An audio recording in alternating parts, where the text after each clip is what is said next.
Promoting dialogue. It's midday in Dakar and 1 o'clock in Lagos. Good afternoon and welcome to Newslink here on West Africa Democracy Radio, broadcasting on 94.9 FM and around the world at wadr.org. First, our top stories. Muslims worldwide mark Eid al-Fitr today after a month-long fast and prayer. Happy Qadr to all Muslim and non-Muslim. We wish everybody the best in life. My family usually travel every Salah, but this year we may not be able to travel due to increase in fuel and transport fares. World Bank commits $150 million to strengthen Senegal's healthcare system. Burkina Faso regulates religious practices with a new bill. The draft law reaffirms freedom of worship while at the same time sanctioning hate speech, offensive remarks, and derogatory statements directed at another religion. And UN Rights Office raises concerns over dissolution of 40 political parties in Guinea. Please stay with us for details of the stories and more. On the news, this is a more edit. Many thanks for joining our broadcast and welcome to the Eid edition of Newslink. As Muslims around the world mark Eid al-Fitr, signaling the end of Ramadan, many Nigerian families are celebrating under the weight of rising living costs. From food to clothing and transportation, this year's festivities are being shaped by tough economic realities. WDR's Abuja correspondent, Yechino Sasachi, takes us to the markets and into the homes of families navigating celebrations in challenging times. Allahu Akbar, Allahu Akbar. The end of Ramadan is here, and across Nigeria, Muslim faithful are marking Eid al-Fitr. But this year, the celebrations are unfolding against the backdrop of rising prices from bustling markets in Lagos to the ancient city of Kano. Families are adjusting, holding on to tradition even as prices go up. For Bilkis Abdurrahman in Lagos, shopping for Eid this year came with a reality check. This year, rice is around 53,000 naira. 5-liter groundnut oil for 16,500 naira. So last year, chicken was around 20,000 naira. But this year, I'm seeing 30,000 naira. And she is not alone. In Kano, Rukaya Ibrahim is navigating the same reality. Brocade we're able to buy is an average one ranging 40,000. We are able to get 3 shoes and then other accessories. There's also the question of movement, of reconnecting with loved ones. For Hawa Majida, that tradition has taken a hit. My family usually travel every Salah, but this year we may not be able to travel due to increase in fuel and transport fare also increases. We went to the market, but gaskiya, all I can say is we just managed to buy what we could afford. Still, even in the face of these challenges, the essence of Eid remains deeply rooted in faith, generosity, and community. Faisal Kazim reflects on this balance. To buy things for people, particularly people in our compound, mandatory zakat. Alhamdulillah, I think I can afford all those things. As families across Nigeria mark Eid al-Fitr, their stories tell a familiar tale of resilience, adaptation, and unwavering faith. The prices may have changed, plans may have shifted, but the spirit of Eid remains. For WADR, Yechino Sasachi reporting. In the Gambia, the situation is no different as Muslims across the country celebrate Korite. However, many families are doing so under growing financial pressure. Traders report slow sales in major markets as rising prices of basic commodities force customers to cut back or abandon purchases altogether. WDL Sangdon and Mendy report on how the economic strain is shaping this year's celebration and how others are also looking at the brighter side despite the hardship. Across major markets in the Gambia, traders report slower sales as customers scale back spending due to high prices of essential commodities. Some shoppers say they are being forced to abandon purchases altogether. Alaji Suebu Sane, a young man in his 20s, say the market has taken a heavy toll, calling on the government to intervene as prices continue to rise. The government should do something because everything is costly. Even to buy a shirt or trouser, it's costly. Economists warn that the situation reflects broader economic pressures facing households, including rising inflation. Lamin Diba is an economist. A general rise in the cost or prices of goods and services, one of the main reasons the Gambia has been experiencing inflation is that we do not produce. We depend on outside countries to survive. Despite the surge in prices, Korite remains one of the most important religious celebrations in the Gambia, marked by prayers, charity, and family gatherings. Here are reactions from citizens as they celebrate the festival. Happy Korite to all Muslim and non-Muslim. We wish everybody the best in life, and we wish the country peace and stability and prosperity and unity. It is special, but in this year it will be more special since I'm going to celebrate it with my grandmom and my uncles also in Birkama, which I never did before. However, rising prices have forced many families to scale back their celebrations, highlighting growing economic pressures on households. Even as the festival continues, the gap between tradition and affordability underscores the challenges facing ordinary Gambians. For Newslink and East Africa Democracy Radio, I am Sangdana Mendy, reporting from Banjul. In Ghana, the National Chief Imam Sheikh Dr. Osman Nuhu Sharubutu has congratulated Muslims on the occasion of Eid al-Fitr 2026 while calling for deeper reflection, discipline and unity across societies. In a message issued on March 19th, the revered Islamic leader urged Muslims to ensure that celebrations remain within the bounds of decency, modesty and the law, stressing that Eid should go beyond festivity to reflect the spiritual lessons of Ramadan. He noted that the essence of fasting is to attain piety, which must be evident in daily conduct and in behavior that aligns with societal norms and national laws. The Chief Imam emphasized that the spiritual cleansing achieved during Ramadan must lead to meaningful changes in attitude that positively impact society. He further called on citizens across the region, regardless of faith, to uphold values of patriotism, humanitarianism and collective responsibility, key pillars for strengthening social cohesion and peaceful coexistence in West Africa. Meanwhile, Mali on Thursday marked Eid al-Fitr, bringing the holy month of Ramadan to a close. On the occasion, General Assimi Goïta called for peace and strengthened coexistence among the country's diverse communities. The Malian head of state also reflected on reforms in the mining sector, particularly efforts to redistribute revenue to local authorities. Nadia Dite has the details in this report. Now a growing tradition, General Assimi Goïta observed the Eid al-Fitr prayers at the Kuluba Palace in the presence of government officials and members of the diplomatic corps. The transitional president called on Malians to uphold unity and promote harmonious coexistence across communities. On the economic front, he welcomed early gains from reforms in the mining sector, highlighting that more than 18 billion CFA francs had already been redistributed to local authorities. I am also pleased with the outcome of the various reforms we have undertaken, particularly in the mining sector.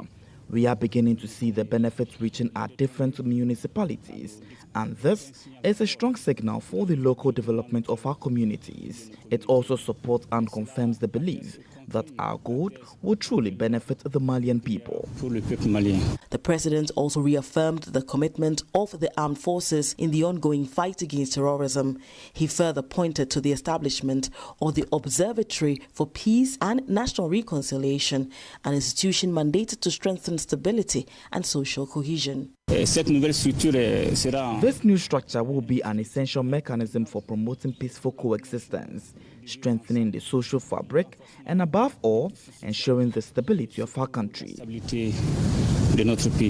Despite ongoing security and economic challenges, Malians celebrated Eid al-Fitr in an atmosphere marked by reflection, solidarity, and national unity.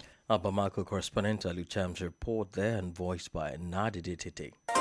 More stories coming up on West Africa Democracy Radio. Newslink continues.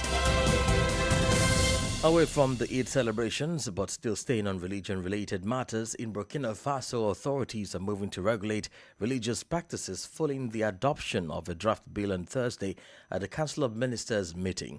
Under the proposed law, the establishment of places of worship within public institutions will be prohibited except in specific cases. In addition, umbrella bodies of religious associations will be tasked with monitoring religious preaching. Authorities say the bill is aimed at preserving national unity. Here is the minister in charge of religious affairs, Emile Zebo, speaking at the government meeting. Le projet de loi réaffirme la liberté de culte. The draft law reaffirms freedom of worship while at the same time sanctioning hate speech, offensive remarks, and derogatory statements directed at another religion, religious movement, or their followers. It prohibits the construction of religious buildings on land designated for purposes other than worship. Existing or ongoing situations will be required to comply with this provision within a specified time frame. The bill also sets out the conditions under which religious freedoms may be exercised within public services. It bans the establishment of any form of religious structure in public institutions, with exceptions made for healthcare facilities, prisons, barracks, and military camps. In addition, it includes provisions to address disturbances associated with the practice of religion. The draft law further places responsibility on religious communities and their umbrella organizations, particularly through the establishment of oversight bodies to monitor religious preaching. D'organes de contrôle des prédications. Burkina Faso's minister in charge of religious affairs, Emile Zebo, speaking there. Elsewhere in Côte d'Ivoire, a major social milestone has been reached as lawmakers have adopted a bill establishing an annual bonus for Ivorian retirees. Under the new measure, every retiree, whether from the public or private sector, will now receive a significant annual bonus. The initiative by the Ivorian government is aimed at strengthening social protection for workers. Augustine Collier reports. The bill was presented to Parliament by the Minister of Employment and Social Protection and was adopted unanimously. Going forward, each retiree, regardless of sector, will receive an annual bonus on every 1st of September, equivalent to 2/3 of their monthly pension. According to the government, the measure serves as a mark of national recognition for retirees. Here is the Ivorian Minister of Employment and Social Protection, Adama Kamara. These laws are intended to formalize the historic measure taken by the President of the Republic, namely to grant retirees in both the private and public sectors as bonus equivalent to 1/3 of their monthly pension, which has now been increased from 1/3 to 2/3. Owing to the strong financial health of our economy, he has directed the institutions managing public and private pension schemes to safely pay out this bonus. I am pleased to say that beyond 2050, this decision by President of the Republic to provide this special bonus to retirees in both the private and public sectors will remain sustainable and will face no constraints during that period. It should be recalled that President Alassane Ouattara had announced during his address to the nation on August 6, 2025, plans to increase benefits for retirees. Authorities say the measure is intended to further strengthen the country's social protection system. Nkoli filed that report. In Benin, the military cooperation is being stepped up across West Africa in response to the growing terrorist threat. Top military officials from Benin, Côte d'Ivoire and France met at the Dogbe military base in Abomey, Calavi on Thursday for high-level strategic talks focused on counter-terrorism. The meeting brought together the Chief of Staff of the Beninese Armed Forces, Froctor Bagwedi, alongside his counterparts Lassina Doumbia and Fabien Mandan. Discussion centered around strengthening intelligence sharing, enhanced operational capacity, improving specialized training, and tackling disinformation. France is expected to provide technical support and assist in training troops on the ground. Franklin Nosita, a Sahel analyst at the International Crisis Group, provides analysis of the discussion. From a certain point of view, it's perfectly normal. Benin and Cote d'Ivoire face similar threats, namely the expansion of jihadist groups from the Central Sahel, even though Cote d'Ivoire hasn't recorded any jihadist attacks since January 2022, I believe. And Benin continues to experience regular attacks. There is still a threat present at the border, and France is an important security partner, and both countries are at risk. From that perspective, it's perfectly normal. De ce point de vue-là, c'est tout à fait normal. What exactly will France bring to this collaboration between these two countries? Je pense que ça reste à voir. I think that remains to be seen. Perhaps it could help with coordination. So it could also be a meeting between friendly countries working on the same issues, even if they don't necessarily work together. We saw that, for example, even though in the attempted coup in Benin in December 2025, it was Nigeria that came to the rescue, but also with the support of France. Qui est venu en soutien, mais aussi avec l'appui de la France. Franklin Nosita is Sahel analyst at the International Crisis Group. And back here in Senegal, the World Bank is mobilizing $150 million to strengthen the healthcare system. The funding is primarily targeted at women, children, and the most vulnerable populations to improve access to healthcare and address inequalities in care delivery across the country. Sankli Janko provides more details in this report. This funding is part of Natanga 2030 program, also known as Prosperity 2030. In total, $150 million, equivalent to more than 85 billion CFA francs, has been secured to support the initiative. This includes a credit facility of 57 billion CFA francs from the International Development Association, alongside grants estimated at over 11 billion CFA francs from the Global Financing Facility. The remaining 8 billion CFA francs will be sourced from the Health Systems Transformation and Resilience Trust Fund. The program will, among other things, strengthen the management of obstetric and neonatal emergencies, while also expanding screening and patient monitoring services. Another key priority is to enable more Senegalese people, particularly the most vulnerable, to access health insurance coverage. It also aims to improve access to essential medicines and deploy more healthcare personnel to underserved areas. According to Jibrila Issa, Division Director for several West African countries, the program is expected to help build a stronger and more equitable healthcare system, better prepared to meet future challenges. Sankli Janko filed that report. You're listening to Newslink on West Africa Democracy Radio, 94.9 FM Dakar, and online at wadr.org. Here is a reminder of our top stories. Muslims worldwide mark Eid-ul-Fitr today after a month-long fast and prayer. World Bank commits $150 million to strengthen Senegal's healthcare system. Burkina Faso regulates religious practices with a new bill. UN Rights Office raises concern over dissolution of 40 political parties in Guinea. That's on the other half of the news, and we do have a guest interview and sports update. Please stay with us. West Africa Democracy Radio. It's you speaking. We are streaming live on wadr.org, YouTube, and Facebook. Now, the United Nations High Commissioner for Human Rights has expressed concern following the Guinean government's decision to dissolve 40 political parties, including several major opposition groups.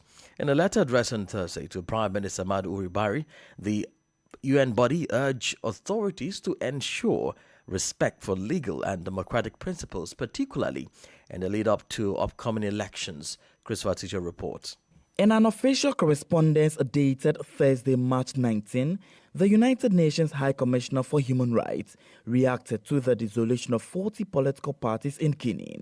The measure, which authorities say is due to non-compliance with existing legal provisions, affects several parties considered representative of the opposition. The note, sent to Prime Minister Amadou Uriba, highlights the High Commission's concerns about the implications of this decision on the country's political landscape.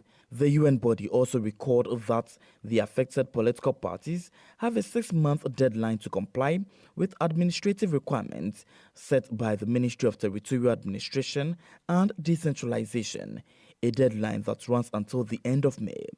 In this context, the Office of the United Nations High Commissioner for Human Rights, OHCHR, stressed the importance of respecting the principles of legal certainty, predictability of rules, and equal treatment of political actors. The organization also called on Guinean authorities to ensure an open and fair political environment, particularly ahead of the legislative and local elections scheduled for May 24.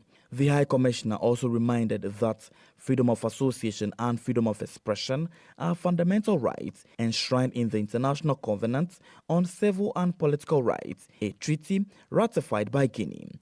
Finally, the UN body indicated its readiness to support Guinean authorities in organizing inclusive elections that meet international standards on human and political participation. Our Conakry correspondent, Chen Alpha Ibrahim Abaudi's report then voiced by Christopher Aticho. Now in Liberia, drivers and motorcycle operators across the country are voicing strong discontent over the sharp increase in the prices of petroleum products. It took effect following an announcement by the Liberian government through the Liberia Petroleum Refining Company, LPRC. The Ministry of Commerce and Industry, in collaboration with the LPRC, declared the new ceiling prices for gasoline and fuel oil AGO on March 14, citing prevailing market conditions as the reason for the adjustment. WDL's Monrovia correspondent Abraham Parker reports. Fuel prices in Liberia have gone up sharply, with gasoline and diesel both recording significant increases. Gasoline has risen by 85 US cents, bringing the wholesale price to $4.59 per gallon, while the retail pump price now stands at $4.87, equivalent to 910 Liberian dollars. Fuel has also increased by 90 US cents. It is now selling at $5.50 per gallon wholesale, with a retail price of $5.87 or 1,080 Liberian dollars. The government has attributed these increases to the ongoing global economic crisis. However, transport operators report significant strain as passengers resist paying higher fares, leading to tension within the sector. Our passengers are not cooperating. Go to the passengers and you try to explain that to them, like, we need to make a little markup on the price. They will not want to abuse it. Some of them will even want to pass us. So because of that, we are losing passengers. You are quite here buying gas for safety. It is affecting us greatly. Meanwhile, Liberia's Information Minister Jeremy Kapia is warning importers and fuel distributors against unauthorized price hikes, urging compliance with the approved pricing structure.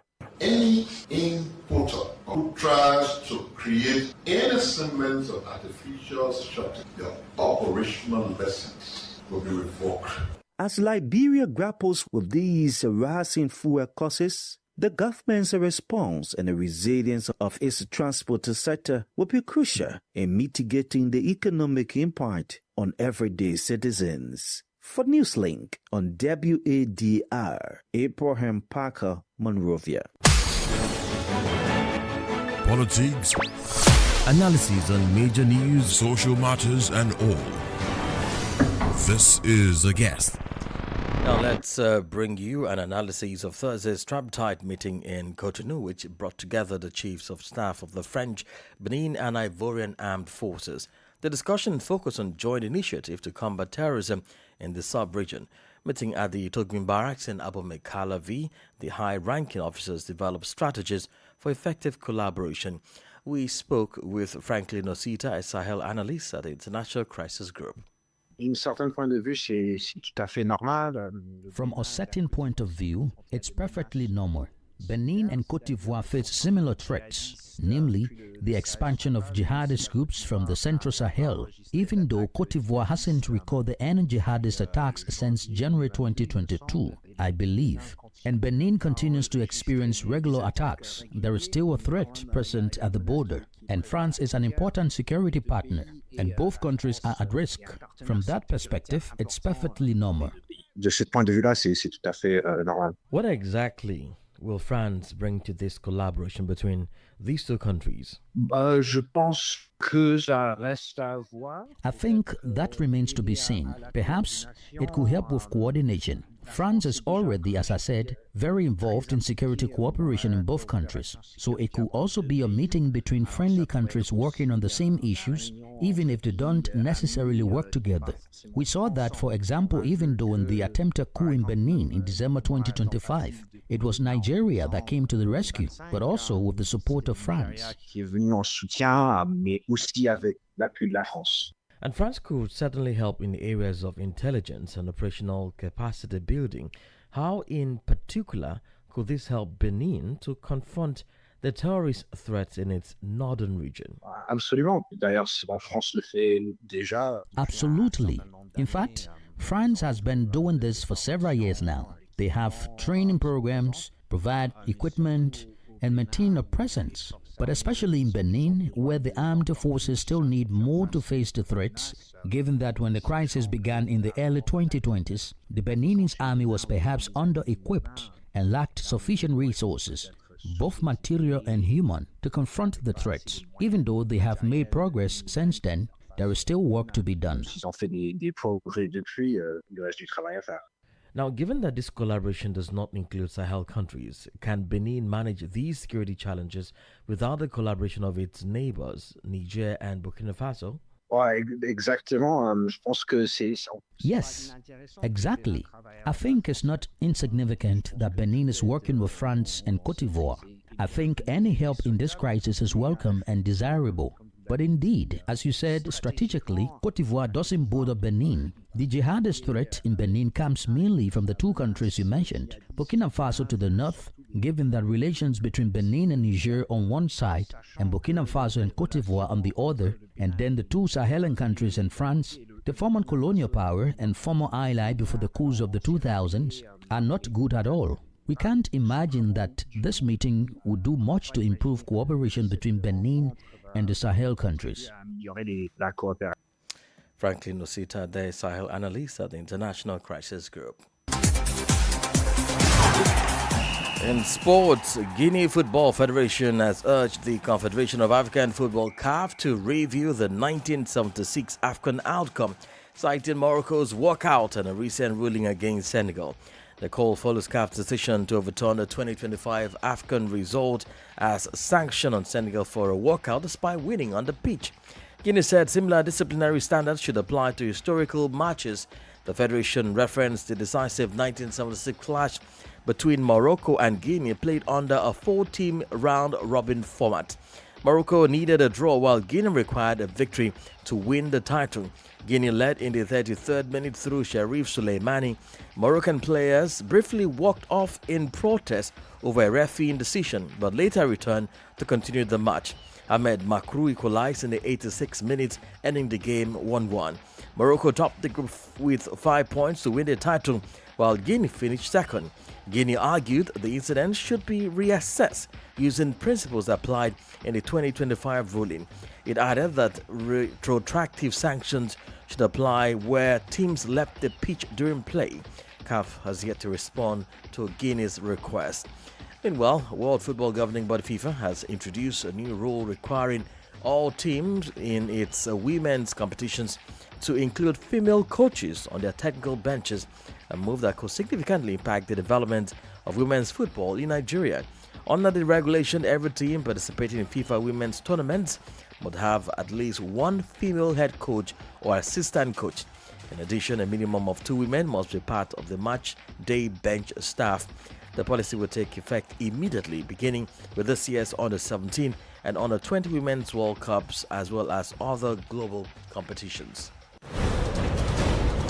And we've come to the end of this edition of Newslink from West Africa Democracy Radio broadcasting in Dakar, Senegal. Thank you for listening, and many thanks to Ismaila Kamara and Umu Danugo for the technical support.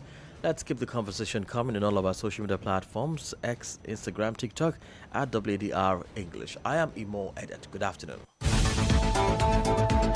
And many thanks to you for listening to Newslink via Hot 104.3 FM, Hilltop Radio 104.7 FM, and Veritas Radio 102.9 in Banjul, the Gambia. We also appreciate our listeners in Liberia via Alternative Youth Radio 98.9 FM, Lofa County, Radio Kaigama 94.5 FM, Nibe County, DCN Radio 91.3 FM, Riverside County, Radio Gulf FM 91.3 Sierra Leone in Nigeria, and Love 104.5 FM, Abuja. For you listening via Radio Pad 95.1 Damango, Savannah region, and on Royals FM 104.7 Wenchi, Ghana, we say a big thank you. Remember, West Africa Democracy Radio